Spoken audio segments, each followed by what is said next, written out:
Tēnā koutou, welcome to the MPR and Manawatū Standard By-Election special series. We have senior reporter for the Manawatū Standard, Jimmy Ellingham, to my left. He'll be fact-checking throughout the interviews and also asking questions from listeners and readers of the Manawatū Standard. In this series, we are going to be interviewing candidates in the Palmerston North City Council by-election, the hopefuls vying for the seat left vacant by Tangi Utikere after his successful bid for the role of MP of Papaioia. In this episode, we have Andy Asquith. Good morning, Andy. Good morning, how are you? Not too bad at all. How is the campaign going? I think it's going quite well. I've met far more people this time than I met in 2019. Far more exposure, I think, and I'm really enjoying it. I was going to say, because this is not your first run for council. Well, it's technically my fourth campaign. I ran twice in the UK many years ago as a Labour Party candidate, and as you said, my second time here in Palmerston North. And it's really enjoyable. Now, you mentioned the Labour Party, and Indeed. One of the bones of contention with your campaign, amongst some, is that you say you are the category you've put who you represent, the Independent Labour Group. Yes. Now, in the previous campaign, you cited Independent Labour, which was, I believe, a way of you saying what your values were, but the criticism is that you're aligning with an established party who does not endorse you. Well, you brought in the Labour group there. That was at the suggestion of the electoral officer to make it as distinct. My politics are, and always have been, centre-left. I used to be a Labour Party member. The Labour Party moved to the right. I didn't. My values are still the same. And the evidence, which is a word that I use a lot, demonstrates that voters like to know where their candidates stand politically. So just by saying independent means absolutely nothing. Would centre-left not have been more accurate and less polarising for some people? Yes, and my position is that I basically sit between the Labour Party and the Greens. I've actually been invited to join the Greens, but I couldn't do so because I'm not a Green per se.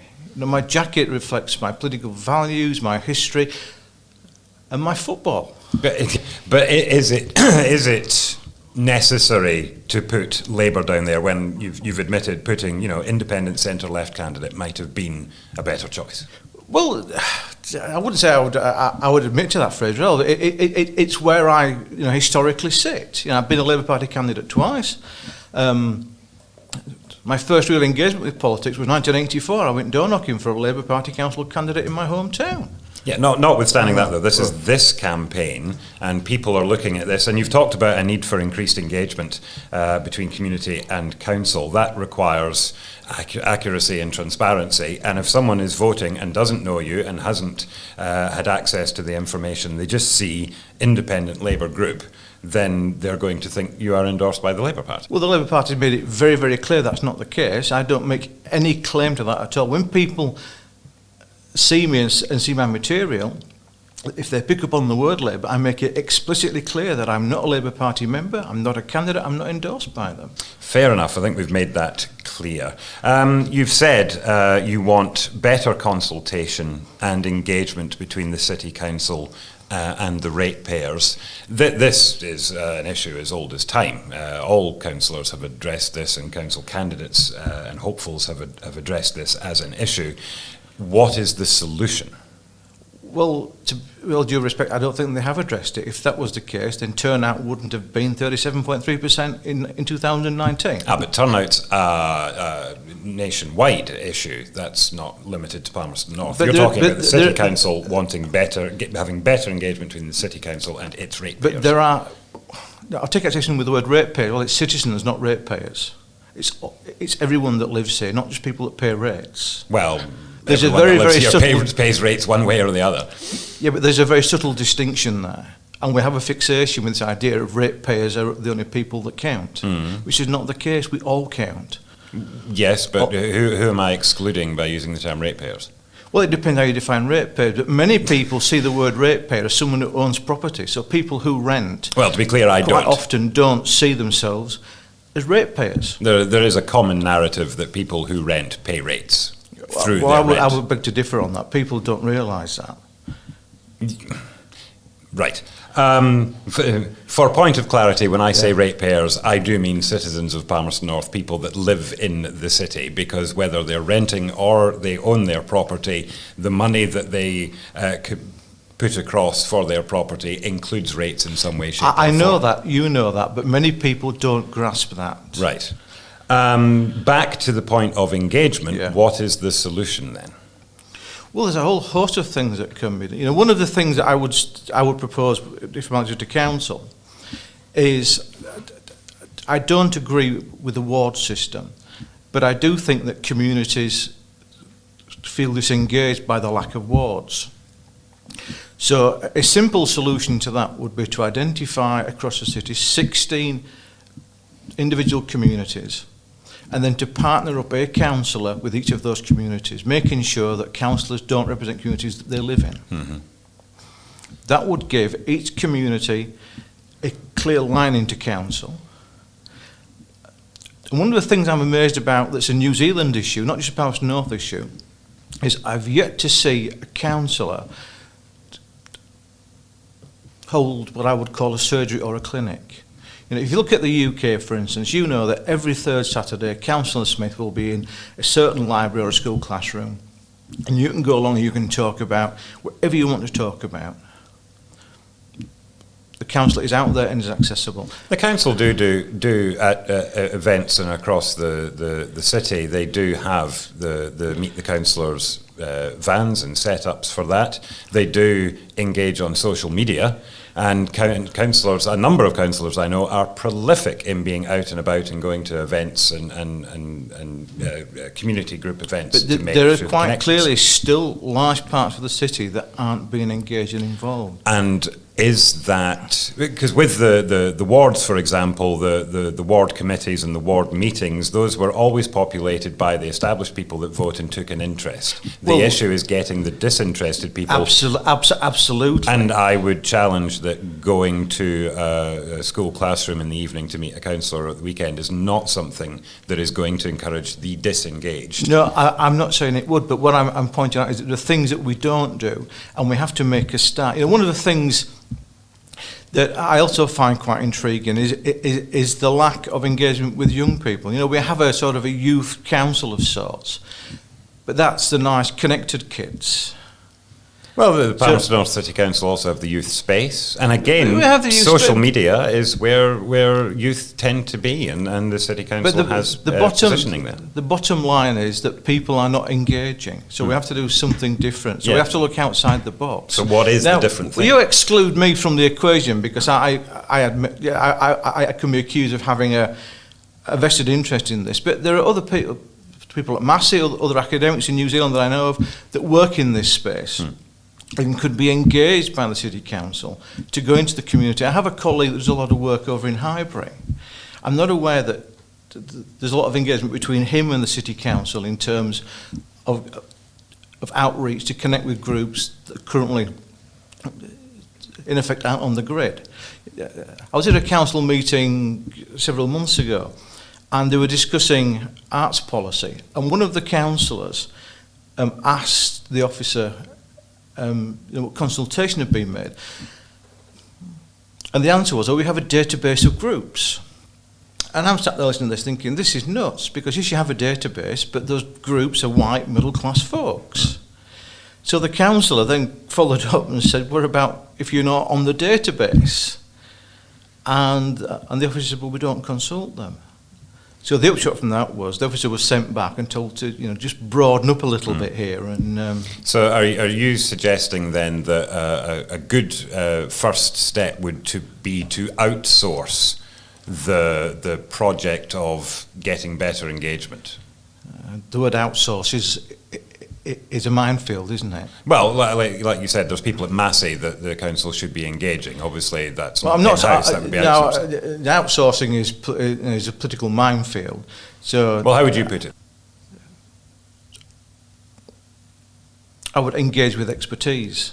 But to outsource is to pass ownership, and I'm not suggesting that at all, because the council has to own this, because the council is the only legitimate voice of Palmerston North. And by using that expertise, I guess it takes us to another sort of pillar of your campaign, a greater use of evidence-based decision-making by the council. Is that not happening already? Because that's a deep concern if it isn't. Well, you look at the events around Cedar. There were 2 independent reports produced about the governance of Cedar. Both effectively said, it's not broke, don't play with it. And what did the council do? They decided they were going to pull funding from Cedar. If the evidence says one thing, council does something else, then that's not evidence-based policy making. There is evidence to support leaving Cedar as is, but there is also evidence and opinion and people within the council that believe a change should be made. And I guess the point of being a potential city councillor is that notion of compromise and working to get the best in as many areas as possible. Well, you have to compromise, but one of the problems of politics, not just here but around the world, is opinion and ideology trump evidence time and time again. No, steer clear of the word Trump, but it's... well, it's not just Trump, it's much wider than that. But if you take the case of Cedar, the evidence said that Cedar should be tweaked, and then we should see what happens and how that works. Mm-hmm.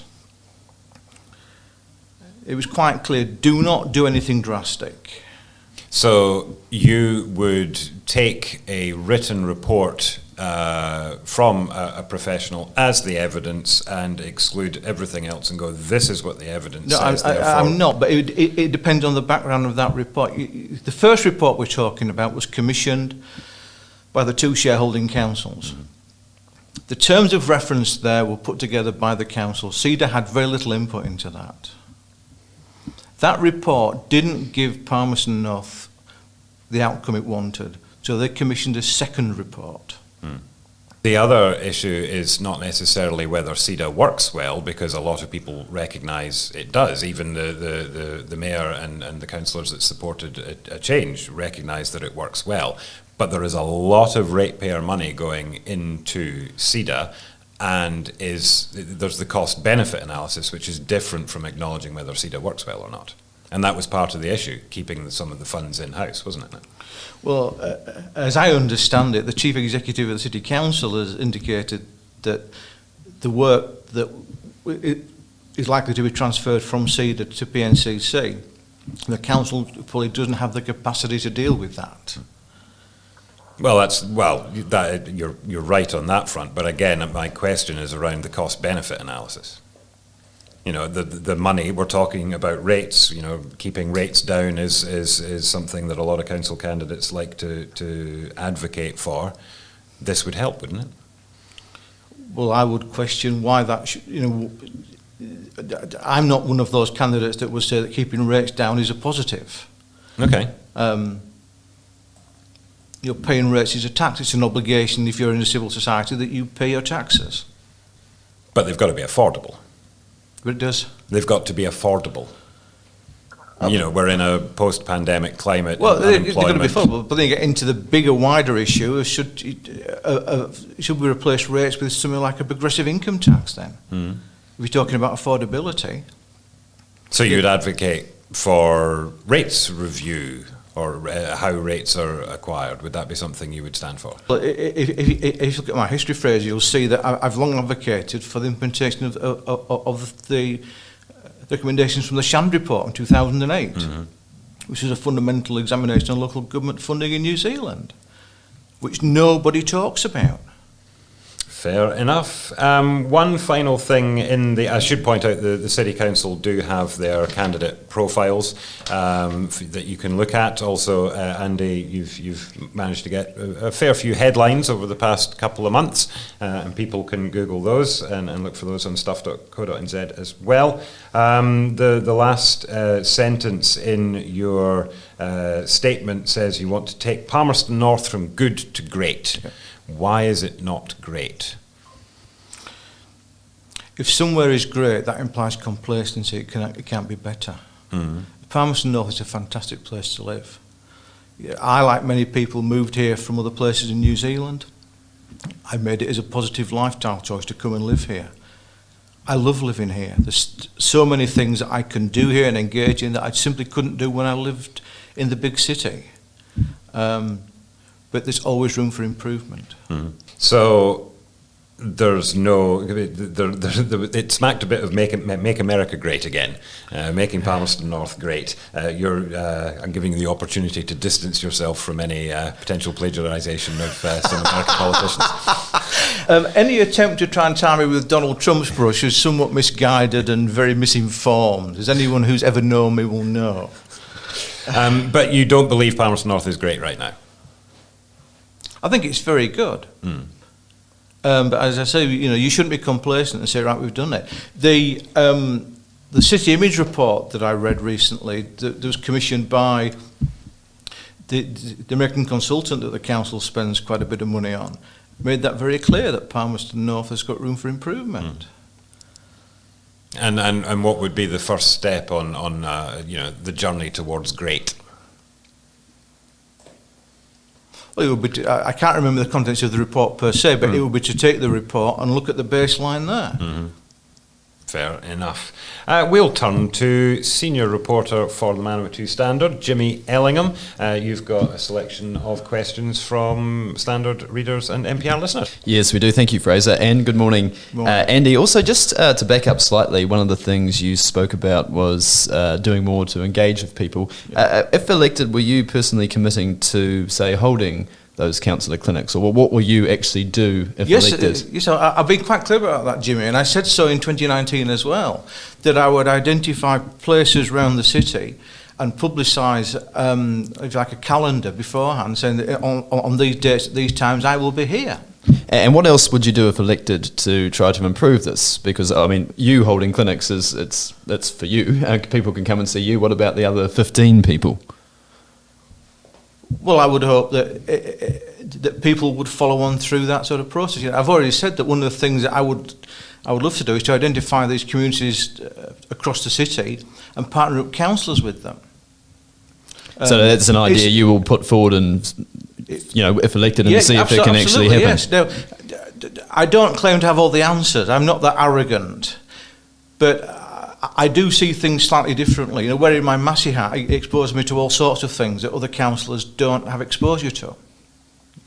And one of the other things, I've actually been talking with another candidate about doing this after the election, is trying to do something to enhance the teaching of civics in the city and to engage with younger people, to broaden around what's there at the moment. Because the evidence, that word again, evidence, the evidence shows that if young people don't vote in any of the first three elections after their 18th birthday, they'll never vote. So in that context, voting is a dying activity. And I find that really, really concerning. Yeah, that certainly is concerning. Sorry, Andy, I see we're running out of time, so I'll quickly take you through a few more questions, if that's all right. But quickly, one, too, about evidence-based, relying on evidence. Some people would also say that politicians are elected to make decisions and to govern as much, and that you can't just take, say, what officials might write as read. For example, recommendations are always made by council officers. You're not saying you'd just take whatever a council officer says, are you? You'd surely apply some scrutiny to that. I would never accept something just at face value that's put in front of me.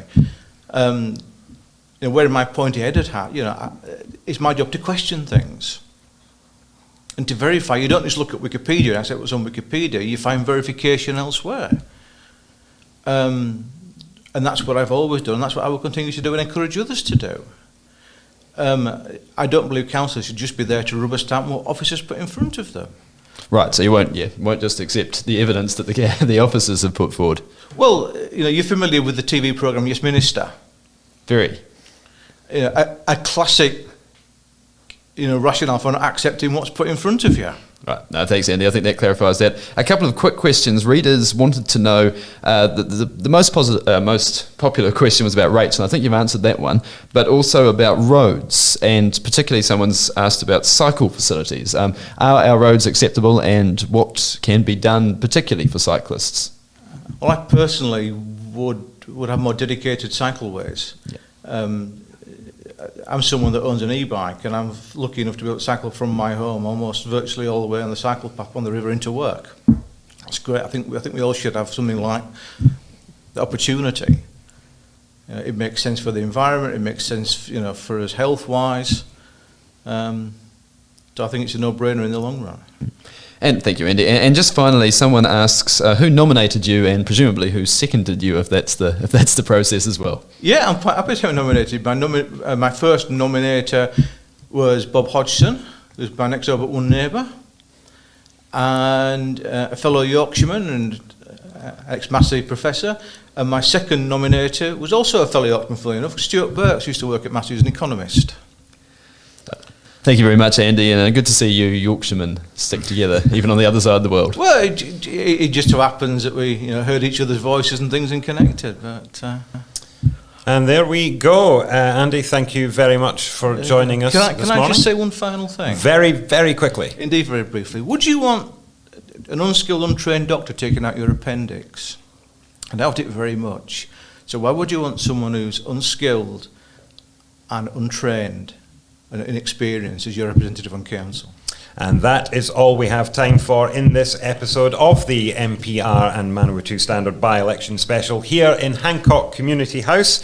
Other episodes are available at mpr.nz/show/by-election 21, with the series also running during the first week of February, Monday to Friday at 9 a.m. on MPR on 999 AM across Manawatū, or via our live stream at mpr.nz. Of course, keep an eye on the Manawatū Standard for further coverage of the candidates, their campaigns and the results, which will be announced on the 22nd of February. And remember, your vote must be posted in a DX mailbox or directly to the council by 12 p.m. on Wednesday the 17th of February to count in this election. Thank you for joining us. Tēnā koutou.